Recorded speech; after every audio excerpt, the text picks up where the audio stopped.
Dans le cadre de la mise en œuvre d'un projet visant à connecter l'ensemble des 33 000 bâtiments gouvernementaux du pays à la plateforme Égypte numérique, plus de 20 000 bâtiments gouvernementaux ont été connectés au réseau de fibre optique afin d'échanger des données entre eux. Le reste des bâtiments gouvernementaux devront être connectés au cours de l'année prochaine. Il a été mis en œuvre également un projet visant à mettre des câbles en fibre optique dans les villages pour fournir des services Internet à plus de 58 millions de citoyens, dont plus de 4 500 villages à l'échelle nationale. Dans le cadre de la stratégie du ministère des Communications et des Technologies de l'Information visant à construire une Égypte numérique, la Cité du Savoir a été créée sur la base des systèmes technologiques les plus récents dans la nouvelle capitale administrative. Cette cité technologique a pour but de soutenir la recherche et l'innovation dans les technologies de pointe, d'attirer les investissements des entreprises technologiques internationales et de fournir une formation technique. C'est ainsi que l'État poursuit ses efforts de transformation numérique à travers une vision intégrée et globale, efforts visant à créer une communauté connectée numériquement à l'aide des applications technologiques de la vie quotidienne. Le but est que l'Égypte puisse emboîter le pas au développement successif lié au recours aux technologies de l'information dans les différentes activités économiques et sociales et au soutien du commerce électronique. Le citoyen est au centre de l'intérêt de l'État dans tous les projets de transition numérique qui visent à fournir des services gouvernementaux numériques qui économisent le temps, comme les efforts. Plus de 165 services gouvernementaux ont été lancés sur la plateforme numérique de l'Égypte et nombre de projets ont été exécutés dans les secteurs de l'agriculture, la santé, l'enseignement supérieur, la justice, du logement et de la construction.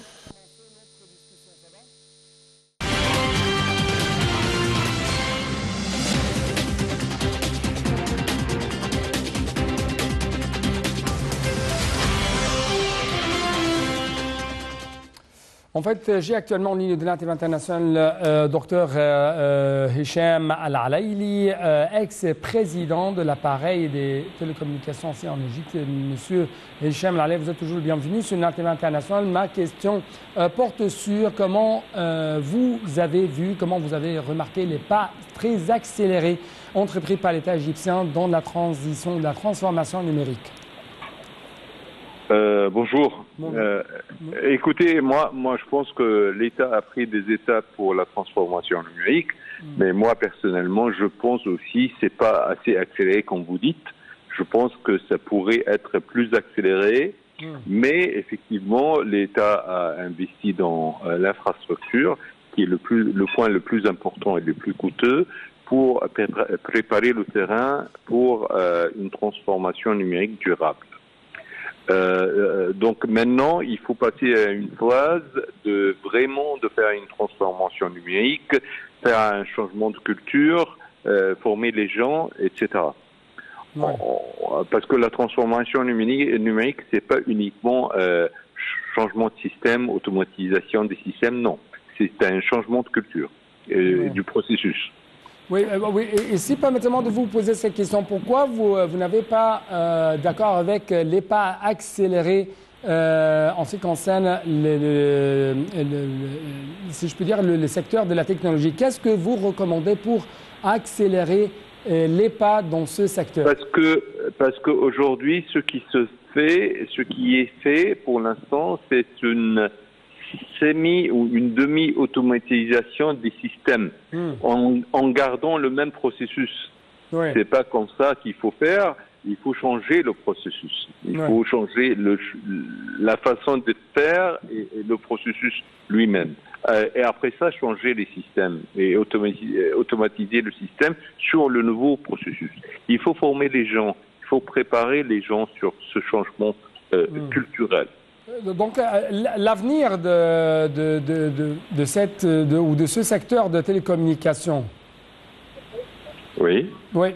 Quelles sont votre remarques? Est-ce que c'est un secteur prometteur? J'ai entendu parler de ça partout. Il parle que ce secteur très prometteur ici en Égypte, et ce secteur peut vraiment doper un peu plus le PIB et la croissance économique de l'Égypte. Est-ce que vous êtes d'accord avec ça ou non? Bien sûr, évidemment. La transformation numérique, c'est quelque chose d'important et nécessaire, même crucial, mais il faut la bien préparer et bien la faire. Mais effectivement, c'est un facteur très important pour accélérer la croissance. Parce que de la transformation numérique, on se transforme vers ce qu'on appelle l'économie numérique. Et c'est là qu'on trouvera le facteur de croissance. L'économie numérique, justement, actuellement, quand même, nous essayons de construire un État numérique. Qu'est-ce que nous manque exactement? Est-ce que les ressources humaines? Est-ce que les ressources de financement? Est-ce que le fait d'avoir une sorte de partenariat de plus en plus intensif, approfondi avec les autres pays avancés dans ce domaine? Ouais. Je vous dis, une transformation numérique, c'est-à-dire on n'a pas besoin de donner, par exemple, la même information à deux entités différentes qui appartiennent à l'État.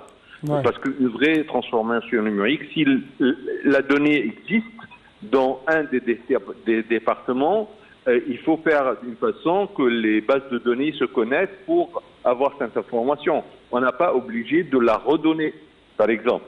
Donc il faut faire une architecture qui permette de faire ça. Il ne faut pas uniquement penser aussi que la transformation numérique, c'est quelque chose qui est lié à l'IT, au système. Non, c'est beaucoup plus vaste que ça. Oui. Encore une fois, comment vous trouvez les pas entrepris par l'État actuellement en ce qui concerne le fait d'établir des partenariats de plus en plus étroits avec les grandes compagnies technologiques, avec les grandes compagnies qui sont quand même spécialisées dans le domaine administratif, technologiquement parlant. Dans le même sens, comment vous trouvez les partenariats ou les accords conclus et établis avec les pays avancés dans ce domaine? Comment nous pouvons, encore une fois, exploiter leur expertise, leur expérience dans ce domaine pour accélérer les pas? De toute façon, le partenariat avec des grosses sociétés, les géants de la transformation numérique etc., c'est très important et c'est enrichissant. Et il ne faut pas uniquement se baser pour faire un partenariat pour qu'eux réalisent des projets uniquement. Il faut faire un transfert de technologie. Je vous donne un exemple. Le cybersécurité, c'est un élément très important et essentiel et sensible qu'il faut faire en sorte qu'il soit tout à fait 100% égyptien. Ça va prendre du temps, mais il faut aller dans ce sens-là. Oui, oui. Justement, et encore une fois, comment vous trouvez ce processus de transformation numérique et ses impacts sur l'amélioration de la performance de l'appareil administratif de l'Égypte? Monsieur, comme je vous ai dit, pour moi, la transformation numérique, pour l'instant, l'État a investi assez, d'une manière considérable, dans l'infrastructure, ce qui est très important, et c'est que c'est une étape très importante. Maintenant, il faut que l'État investisse un peu sur le changement de processus et sur le changement et la formation des gens. Oui. À quel point vous trouvez que le secteur des technologies est un secteur attractif pour attirer, ou plutôt pour les investisseurs étrangers? C'est toujours un domaine très important et le domaine de télécom et de l'IT et de la transformation numérique, c'est quelque chose lié et c'est un domaine très important pour avoir des investissements, des gens intéressants, etc. Parce que aussi l'Égypte, c'est un marché très important et un marché qui a du potentiel. Oui, oui. Oui, l'Égypte, c'est un marché très important, mais d'un autre côté, on parle de plus en plus d'une sorte d'exportation technologique vers les autres pays du monde, notamment les pays africains. Comment vous avez trouvé ce sujet? Écoutez, l'avancement des autres pays, ça ne m'inquiète pas, c'est quelque chose de bien. Et de toute façon, une compétition, c'est quelque chose de toujours positif. C'est pas, il faut se focaliser sur nous-mêmes pour se développer, etc. Et après ça, regarder les autres. Et évidemment, il faut regarder les autres, qu'est-ce qu'ils font, mais il ne faut pas avoir peur de ce qui se passe en outre. Hein. De ce qui se passe où? N'importe où, aux alentours de notre planète, de nos pays, de notre région. C'est important de voir ce qui se passe, mais il ne faut pas s'inquiéter. Il faut se focaliser sur notre programme, le livrer, et après ça, je pense qu'on a le potentiel d'avoir plus que notre marché domestique. Ça, c'est clair. Ouais. On a l'expertise, on a la langue, on a la culture, on a tout ça, on a en main. Donc maintenant, faisons le travail, et après ça, je pense il y aura ce qu'on appelle de la croissance externe pour les gens. Ouais. Avec le transfert des sièges de conseil des ministres des autres ministères de l'appareil gouvernemental, et avec cette transition numérique que connaît l'Égypte durant les dernières années, ou qu'a connu l'Égypte durant les dernières années, à quel point vous trouvez que ça a amélioré de plus en plus le classement de l'Égypte au niveau mondial, quand on parle du domaine de la technologie, du domaine du climat d'affaires, de business? Je vais vous dire, c'est pas un secret, mais je vais vous dire quelque chose. Sans une transformation numérique, sans cette technologie, on n'aura pas pu, ou l'État n'aura pas pu déménager vers la nouvelle capitale administrative, à nouveau, et ça aurait pris beaucoup plus de temps pour le faire. Ouais. Donc effectivement, c'était un élément très important pour faciliter le déménagement du gouvernement, des ministres, du cabinet de ministres, etc. Oui.